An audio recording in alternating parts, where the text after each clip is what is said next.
नमस्कार दोस्तों, स्वागत है आपका टिम्स एकेडमी में। दोस्तों, हमने हिमाचल प्रदेश जीके सीरीज़ में टॉपिक लिया था हिमाचल प्रदेश की पर्वत श्रृंखलाएं, जिसमें हमने आपकी शिवालिक के बारे में पार्ट 1 में कवर किया है कि आपका शिवालिक के अंडर कौन कौन से हिमाचल प्रदेश के जिले आ रहे हैं और आपके शिवालिक को क्या कहा जाता है और शिवालिक की क्या क्या विशेषताएं हैं। और आज हम करने जा रहे हैं लघु या जिसे हम मध्य हिमालय के नाम से भी जानते हैं। आज हम देखेंगे कि लघु या मध्य हिमालय में हिमाचल प्रदेश की कौन कौन से आपके जिले आते हैं और लघु या मध्य हिमालय की प्रमुख पर्वत श्रेणियां कौन कौन सी है। तो शुरू करने से पहले थोड़ा सा देख लेते हैं कि जो हिमालय है, हिमालय का आपको 3 प्रमुख पर्वत श्रेणियों में बांटा गया है और वो 3 प्रमुख पर्वत श्रेणियां आपके पास आ जाती हैं। बाहरी हिमालय, जिसे हम शिवालिक भी कहते हैं, लघु हिमालय या मध्य हिमालय, जिसके बारे में आज हम पढ़ेंगे। तीसरा आपके पास आ जाता है बृहद हिमाद्री या ग्रेट हिमालय। चलिए तो शुरू करते हैं लघु या मध्य हिमालय से। लघु या मध्य हिमालय में सबसे पहले देखते हैं कि इसकी समुद्र तल से ऊंचाई कितनी है। तो लघु या मध्य हिमालय की समुद्र तल से ऊंचाई 700 मीटर से 4500 मीटर तक आती है। ठीक है, ये याद रख लेना कि आपकी समुद्र तल से ऊंचाई कितनी आती है लघु या मध्य हिमालय की। ठीक है, अब यहाँ पे थोड़ी सी एक चीज़ याद रखना कि जैसा जब हमने शिवालिक के बारे में देखा था तो शिवालिक की हमने कहा था कि समुद्र तल से जो ऊंचाई है आपकी वो आपकी आती है 350 मीटर से लेकर आपकी 1500 मीटर तक। यहाँ पर हम ये मान के चल रहे हैं कि जो आपकी मिनिमम ऊंचाई आएगी पीक्स की, अब ये ज़रूरी नहीं है कि जो आपका लघु या मध्य हिमालय है वहाँ पे जितनी भी आपको चोटियाँ मिलेगी वो आपकी 1500 से ऊपर की हाइट की ही मिलेगी। बोलने का मतलब है कि जो वहाँ पे आपकी मिनिमम हाइट की जो पर्वत चोटियाँ मिलेंगी वो आपकी 700 मीटर से अधिक की ही होगी, मतलब कि 700 मीटर से नीचे की नहीं आएंगी, 700 मीटर से ऊपर की ही देखने को मिलेगी लघु या मध्य हिमालय में। जैसा हम यहाँ पे देख सकते हैं कि शिवालिक में भी आपको 350 मीटर से लेकर 1500 मीटर तक, मतलब कि 350 आपकी मिनिमम और आपकी जो 1500 मीटर है वो आपकी हाईएस्ट मैक्सिमम हाइट आ जाएगी शिवालिक में पर्वत चोटियों की। वैसे ही आपका जो मिनिमम हाइट यहाँ पे होगी वो आपकी 700 मीटर होगी और मैक्सिमम हाइट आपकी 4500 मीटर तक जाएगी। ठीक है, अब नेक्स्ट देखते हैं कि जो आपका लघु हिमालय है इसके अंडर हिमाचल प्रदेश के कौन कौन से जिले आ रहे हैं। ठीक है, तो यहाँ पर हम देख सकते हैं कि इसके अंडर आपके पास ये सिरमौर वाला ऊपर ये वाला एरिया, ठीक है जी, रेणुका और पच्छाद वाला जो एरिया है वो आपका। फिर आगे हम सोलन में जाते हैं तो सोलन का ये ऊपर वाला पार्ट और नेक्स्ट यहाँ पे बिलासपुर, हमीरपुर, मंडी हो गया, शिमला हो गया और आपका ये कांगड़ा हो गया और आपका चंबा। ये वाले पार्ट आपके लघु हिमालय के अंडर आ जाते हैं। ठीक है, तो ये इस तरीके से हम यहाँ पे लाइन ड्रॉ कर सकते हैं।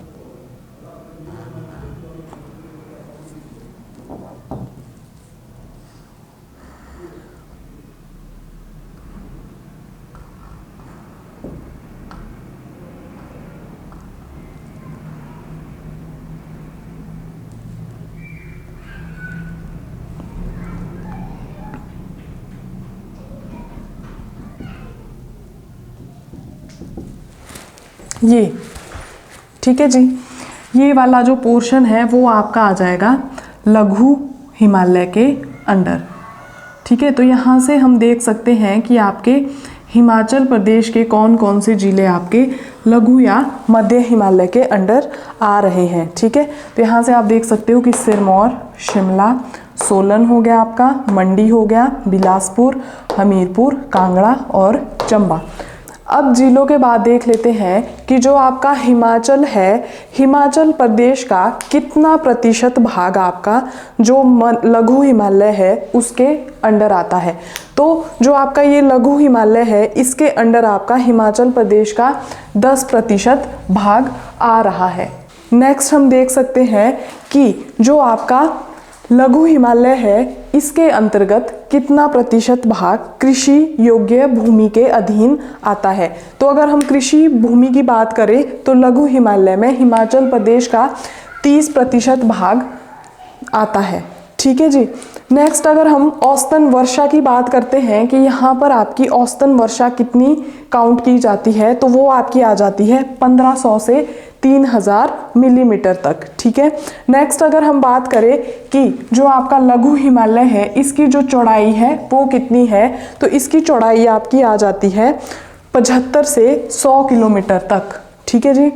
नेक्स्ट अगर हम बात करते हैं कि जो आपका लघु हिमालय है इसमें आपकी प्रमुख पर्वत श्रेणियां कौन सी आती है, तो लघु हिमालय में हिमाचल प्रदेश में आपको 2 प्रमुख श्रेणियां देखने को मिलती हैं और वो 2 आपके पास आ जाती हैं, पीर पंजाल और आपकी धौलाधार।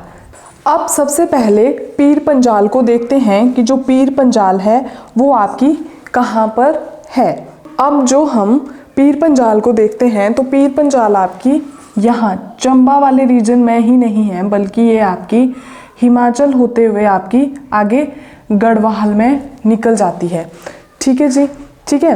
अब यहाँ पर हम जब क्वेश्चन देखते हैं तो हमसे पूछा जाता है कि जो पीर पंजाल है वो मुख्यतः कौन से जिले में पाई जाती है, तो पीर पंजाल आपकी मुख्यतः यहाँ पे पाई जाती है चंबा जिले में। क्यों? क्योंकि यहाँ पर ये सबसे बड़ी रेंज आती है। ठीक है। अब जो ये वाला पोर्शन है ये आपका ग्रेटर हिमालय के अंडर आ जाता है, क्योंकि आपका जो ग्रेटर हिमालय है उसे हम इस तरीके से देखते हैं।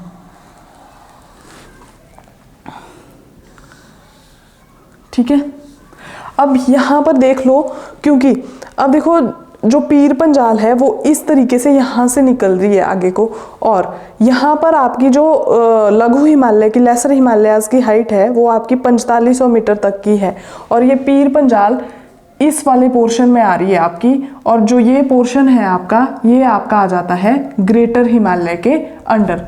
ठीक है। ठीक है। इसीलिए हम कहते हैं कि जो पीर पंजाल है वो मुख्यतः आपकी सिर्फ और सिर्फ चंबा जिले में देखी जाती है, क्योंकि जो ये आगे वाला इसका पोर्शन आएगा ये हम देखते हैं फिर ग्रेट हिमालय के, मतलब कि इस वाले पोर्शन को हम पीर पंजाल में काउंट नहीं करेंगे, ये हम इसको ले लेते हैं हम कि ये आपका है ग्रेटर हिमालय का पोर्शन, ये वाला पोर्शन ग्रेट हिमालय का पोर्शन। ठीक है। नेक्स्ट देखते हैं अब धौलाधार रेंज को। ठीक है। धौलाधार पर्वत श्रेणी को, धौलाधार पर्वत श्रेणी को अगर हम देखते हैं तो धौलाधार जो पर्वत श्रेणी है वो आपकी उत्तराखंड के बद्रीनाथ में ग्रेट हिमालय से अलग होती है और आपका यहाँ हिमाचल में प्रवेश करती है।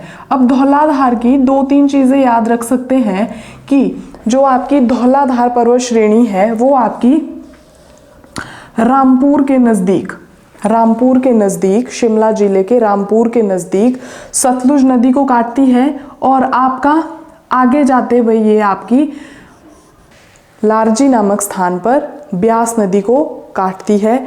ठीक है। और जब ये आपकी आगे जाती है, जो आपका ये बड़ा भंगाल वाला पोर्शन आता है, बड़ा भंगाल में जो आपका पीर पंजाल पर्वत श्रेणी है, पीर पंजाल पर्वत श्रेणी का आपका दक्षिण हिस्सा और धौलाधार का आपका उत्तर वाला हिस्सा, धौलाधार का आपका उत्तर वाला पोर्शन और जो आपकी पीर पंजाल है, पीर पंजाल का आपका दक्षिण वाला हिस्सा आपस में यहाँ पर मिलते हैं, और जो धौलाधार पर्वत श्रेणी है वो यहाँ पर इस तरीके से मुड़ जाती है। ठीक है। और यहाँ पर चंबा और कांगड़ा के बीच में सीमा विभाजन का काम करती है। ठीक है। ये चीज़ यहाँ पर याद रखना। ठीक है। ये पूछा जाता है कि कौन सी जगह पर आपकी जो पीर पंजाल पर्वत श्रेणी है और धौलाधार पर्वत श्रृंखला है वो उनके आपके आपस में उत्तर और दक्षिण हिस्से मिलते हैं, तो वो आपकी आ जाएगी बड़ा भंगाल। बड़ा भंगाल में आपकी नाग टिब्बा वाली जो जगह है। ठीक है। ठीक है। और यहाँ से हम 1-2 चीज़ और क्लियर कर सकते हैं कि जो आपकी धौलाधार पर्वत श्रृंखला है वो आपकी किन किन जिलों के बीच में सीमा विभाजन का काम कर रही है। ठीक है, धौलाधार आपकी चंबा और कांगड़ा जिले के बीच में सीमा विभाजन रेखा का काम करती है। दूसरा आपका मंडी और कुल्लू जिले के बीच में। तीसरा आपका सिरमौर और शिमला के बीच में। अब यहाँ पर हम देख सकते हैं कि सिरमौर और शिमला के बीच में किस तरीके से। ठीक है, अब अगर थोड़ा सा हम देखें कि जो ये वाला सिरमौर का ये वाला पोर्शन है, ये आपका लघु हिमालय के अंडर आ रहा है। ठीक है, अब यहाँ से आपकी एक ब्रांच निकलती है, ठीक है, जिसमें आपकी चूड़धार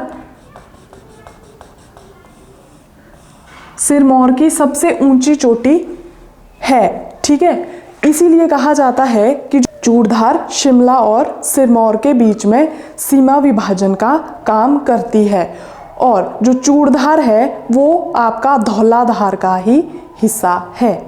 ठीक है, चलिए थोड़े से पॉइंट्स ये याद रख लेना कि जो पीर पंजाल है वो आपकी मुख्यतः चंबा जिले में है।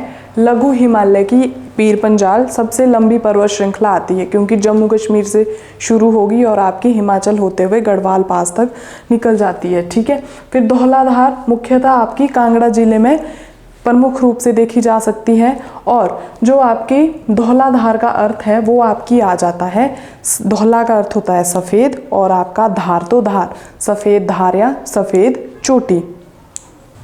चलिए नेक्स्ट देखते हैं आपका बृहद हिमालय। अब देख लेते हैं कि जो बृहद हिमालय है उसे हम और किस किस नाम से जानते हैं। बृहद हिमालय को हम हिमाद्री के नाम से, या आपका ग्रेट हिमालय, या आपका अल्पाइन जोन के नाम से जानते हैं। ठीक है, फिर अब देख लेते हैं कि जो आपका ग्रेट हिमालय है इसमें आपके हिमाचल प्रदेश के कौन कौन से जिले आ रहे हैं। ठीक है, बृहद हिमालय के अंतर्गत हिमाचल प्रदेश के आपके कितने जिले आ रहे हैं? चंबा हो गया आपका, लाहौल स्पीति हो गया आपका, कुल्लू हो गया, शिमला हो गया, और आपका ये किन्नौर हो गया। समुद्र तल से ऊंचाई, समुद्र तल से ऊंचाई यहाँ पर आपकी 1000 मीटर से 7000 मीटर तक। ठीक है, अब अगर हम बात करते हैं कि जो आपका ग्रेट हिमालय है, ग्रेट हिमालय पूरे हिमाचल प्रदेश का कितना प्रतिशत हिस्सा कवर करता है? तो आपका ग्रेट हिमालय हिमाचल प्रदेश का 25% हिस्सा कवर करता है। ठीक है, अब अगर हम यहाँ पर बात करते हैं कि इसकी जो चौड़ाई है, इसकी चौड़ाई कितनी है? ग्रेट हिमालय की चौड़ाई आपके पास आ जाएगी 60 किलोमीटर। अब अगर हम बात करते हैं कि जो ग्रेट हिमालय है वहाँ पर आपकी जो कृषि करने योग्य भूमि है वो कितने प्रतिशत है?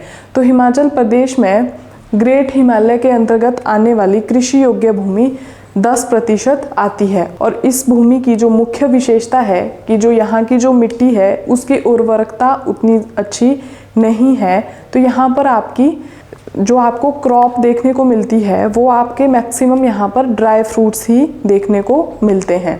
ठीक है, नेक्स्ट अगर हम बात करते हैं कि यहाँ पर जो वर्षा होती है, औसतन वर्षा कितनी काउंट की जाती है? तो यहाँ पर आपकी औसतन वर्षा 1000 मिलीमीटर से 1500 मिलीमीटर तक काउंट की जाती है। ठीक है, ये देखा हमने हिमालय पर्वत श्रेणियों के अंतर्गत हिमाचल प्रदेश के आपके कौन कौन से हिस्से और कितना प्रतिशत भाग आ रहा है। ठीक है, अब नेक्स्ट देखते हैं ट्रांस हिमालय। ट्रांस हिमालय जो आपके हिमालय पर्वत के निर्माण के पहले से ही यहाँ पर स्थित है, उसके अंतर्गत हिमाचल प्रदेश का कितना प्रतिशत भाग आता है। पहले देख लेते हैं कि जो ट्रांस हिमालय है, ट्रांस हिमालय को क्या कहा जाता है। ट्रांस हिमालय को हम तिब्बत जोन भी कहते हैं। अगर इसकी बात समुद्र तल से ऊंचाई की बात करते हैं तो समुद्र तल से इसकी ऊंचाई 2000 से 7000 मीटर तक आती है। अगर हम बात करते हैं कि जो ट्रांस हिमालय है वो हिमाचल प्रदेश का कितने प्रतिशत हिस्सा कवर करता है, तो आपका जो हिमाचल प्रदेश का 35% हिस्सा आपका ट्रांस हिमालय कवर करता है।